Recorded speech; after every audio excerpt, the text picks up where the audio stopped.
Way too many people think that you need a dashboard when you want to show data to lots of stakeholders. You know, these kind of dashboards where, for example, every department of a company can check their own stats. But this is probably complicated to set up and you don't necessarily need that. That's where parameterized reports come in. You see, they are a super underrated tool to generate lots of customized PDF reports for every stakeholder using just one input file. And in today's video, I'll show you how to do parameterized reporting using Quarto, so let's dive in.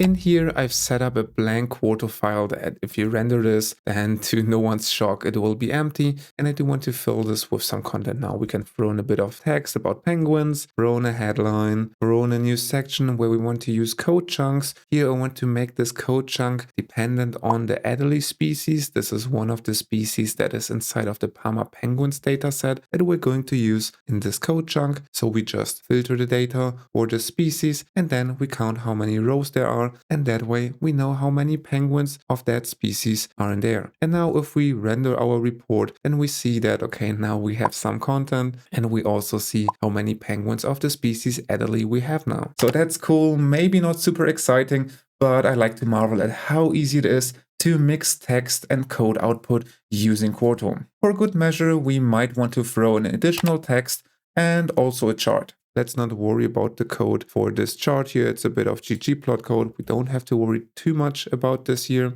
My point rather is that inside of this plot, we also once again filter a couple of times for the species ATHLYTICZ. And then we get a plot that looks like this. We also have some warnings here and that's not particularly pretty. And also I think that this chart is a bit large. So let's change that. Let's throw in a couple of chunk options where we set message and warning to false. This will get rid of the warnings. And now I can also make sure that my chart fills the whole width and it also isn't as high as it was before. Now it is much smaller. Maybe in this case we even want to leave out the code chunk so we can throw in an echo and set it to false. So now our report looks a bit shorter. Nice, with that we have a little report about our favorite penguins dataset. But the thing that I did here was to hard code the species ATHLYTICZ in every output. And we can also see it here in the ggplot code that we're using. And that is not particularly great because I do want to parameterize this so that I can regenerate this report for every species that I have inside of my dataset. And this is where parameters in the Quarto YAML header comes in. You see, we can just throw in an option that is called params, and in there we can specify stuff like the species. That's just the variable name that we want to use here. And right now we set it to ATHLYTICZ. And now if we re-render this, everything still works fine, but we haven't actually used the species parameter here. So let's change this. In this first code chunk, we can replace this hard-coded ATHLYTICZ with the params, and from there we grab the species parameter. And now if we render this, we see that our output only changed in the code, but the result was still the same. Similarly, we can take this part here and replace ATHLYTICZ in the ggplot code as well. So let's replace this part here. And now if we render this, then our chart still looks the same, but now up in my YAML header, I can, for example, put in the penguin species Gen 2. That's another species that is inside of the Parma penguins dataset. And if we re-render this, then we see now that both the number and the plot have updated. What hasn't updated though is this text here that still says ATHLYTICZ. But no problem at all, we can even use R code inline. Here we just want to replace ATHLYTICZ with some R code that outputs the species name. And for that, we just use these backticks here, specify that we want to use R code, and in there we can once again throw in our parameter from before. And now if we re-render this document, we see now that hooray, we have Gen 2 instead of ATHLYTICZ here. This means that now I can iterate through whatever species I want here,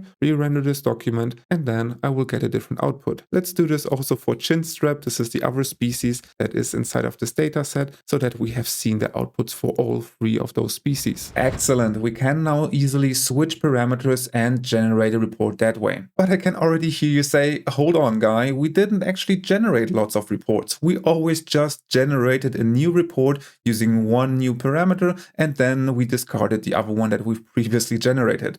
And you are absolutely right about this, so we have to fix that. Let me show you how to do that. we still need to write some code that iterates over all the parameters that we want to use. And for that, we can create a new R file. Let's call it main.r. And in there, we can now write code that will iterate over all my documents. For that, we're going to use a package that is rightfully called Quarto because it is the R package corresponding to the Quarto engine. So that's what we're going to use. And in this script, to iterate over all the species that we have in our data set, we first need to compute all of them using the unique function and the data set where we grab the species column. And if we execute this part and then have a look at this vector, we see that, okay, this vector only has our 3 species in it. And now we can write a for loop that iterates over all species in that vector. And inside of that loop, we can use the Quarto render function, which comes from the Quarto package that we've just loaded. And in there, we can specify an input, namely the Quarto file that we have created. In my case, it is called recording.qmd. And then we specify the execution parameters via a list and fill that list with the parameters that we specified in the YAML header. In our case, it is just a parameter species, and we set it to the currently selected species that we're iterating over. And then we can also specify the output name of the file that we generate. And in our case, it is just report underscore followed by the species name .html. Now, if we execute this whole thing, we see that now our script renders every document one by one. And we can see that it has generated report chinstrap, report gen2, and also report ATHLY. And now inside of our working directory, we can see that we have 3 new HTML files. So let's check all of them out. So here's report 1, here's report 2, and here's report 3. Notice that anything is off? Yes, I can imagine that you've noticed it. The chart doesn't change at all. That's really odd because you can see that the numbers and the text, they always update as I go through the reports. And that's not only annoying, it is also not correct. And the reason why this happens is because if we look into our working directory, there we'll see that there's one directory called recording files, and in there we can find out the image that is rendered by Quarto. So every time Quarto ran, it overrode this PNG file, and the way HTML works is that it will always just link to this one image. So that's pretty dumb. Let's try to make sure that every report gets its own directory. And for that, we can first minimize our console here and then jump into our code. Basically, what we have to do here is to throw in a path inside of Glue. So let's try this. Let's throw in the species name in here as well. And then let's just try to go with this. If we now execute all of this, we see here that this unfortunately doesn't work because the output says it cannot specify a relative or absolute path. All right, then let's try to work around this. What we can do instead is to redo everything as was done before. And then we actually don't need another line. And now what we want to do instead is to copy all of our files after they're rendered. And for that, we're going to use the fs package. We are first going to use one of the directory functions to create a directory. And here the name will just be selected species. And then we can move the output directory to our new directory. So we take the recording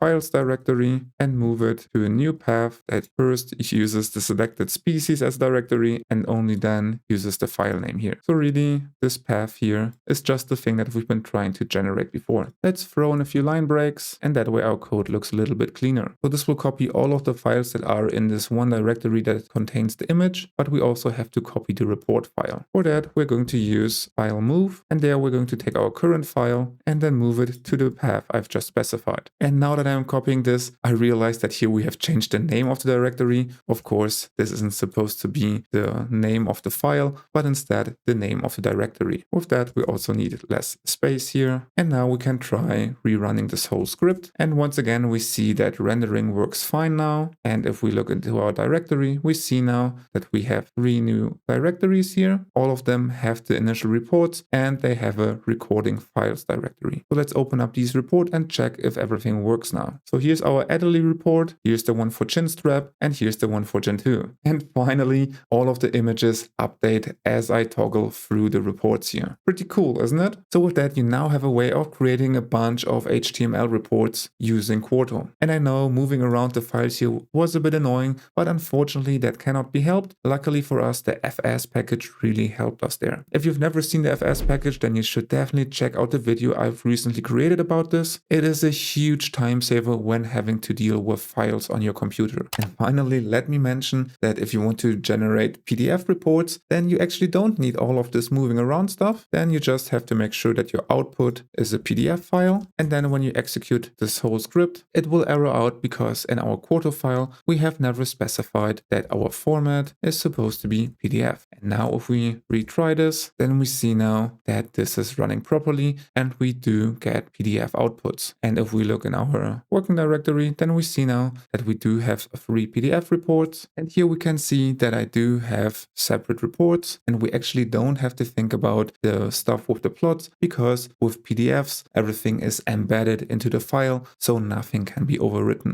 Nice. With that, we have learned the technique to generate both HTML as well as PDF reports. But you might be worried that the PDF reports doesn't look really nice. And I agree, it looks really boring right now. But styling PDFs is a way different endeavor, so let's save this for a different video. I have one coming up about that, so make sure that you are subscribed to this channel to get notified when it's available. For now, you can check out this video here next. And now all that's left to say is thank you for watching, and I will see you next time.